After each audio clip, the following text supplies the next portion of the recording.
දහම් සොඬ ජාතක කතාව. එක් භවයක අප මහා බෝසතාණන් වහන්සේ කාශ්‍යප භාග්‍යවතුන් වහන්සේගේ යුගයෙන් බොහෝ කලකට පසු බරණස් රජුගේ අගමෙහෙසියගේ කුසයෙහි පිළිසිඳ ගත්තා. කුමරුන්ගේ උපත සිදුවන සමයෙහි සියලු මිනිසුන් හට ධර්මය පිළිබඳ හැඟීමක් ඇති වූ බැවින් ඔහු හට දහම් සොඬ යන නාමය ලබා දුන්නා.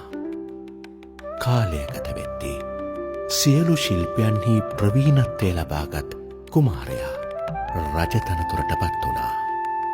දහම් සොඬ රජතුමා කොතෙක් සාර්ථක වුවත් මෙලොව පහළ වූ ශ්‍රේෂ්ඨ බුදුවරයෙකු විසින් දේශනා කරන ලද දහම් පදයක් නොඅසා රාජ්‍ය විචාරීම නුසුදුසුයයි ඔහුට සිතුණා.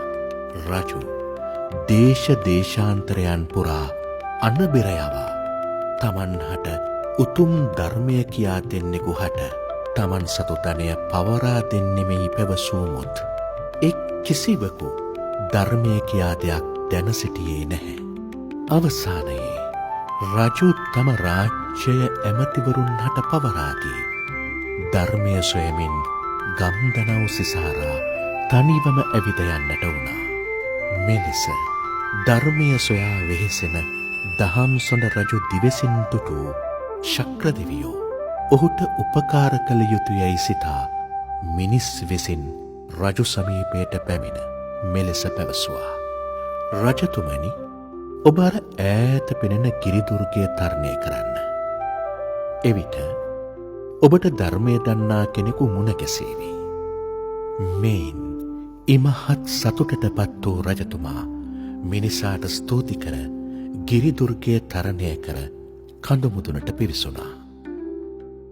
මෙවිට සතරදිග කම්පා කරවන ගර්ජනයක් සමගින් කඳුපාමුලින් මිනිසුන් මරාකන භයානක රාක්ෂයෙකු මතු වුණා. මේ දසුනින් බියපත් නො රජතුමා රාක්ෂයාගෙන් මෙසේ විමසුවා.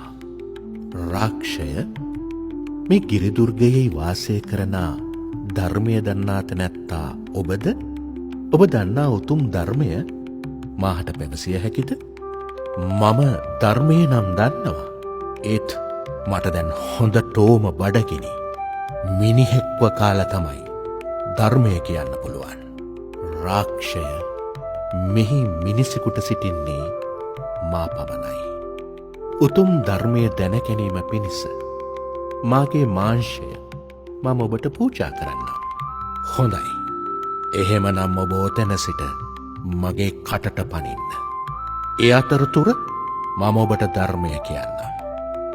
මෙය අසා සතුටු වූ දහම් සොඬ රජතුමා මොහොතක්වත් නොපැකිලිව රාක්ෂයාගේ කටට පැන්නා. මෙවිට රාක්ෂ විසින් සිටි ශක්‍රදෙවියන් දහම් සොඬ රජතුමා දූතින්ගෙන නැවත ශක්‍රදෙවියන් ලෙසින් රජු ඉදිරියේ පෙනී සිටියා.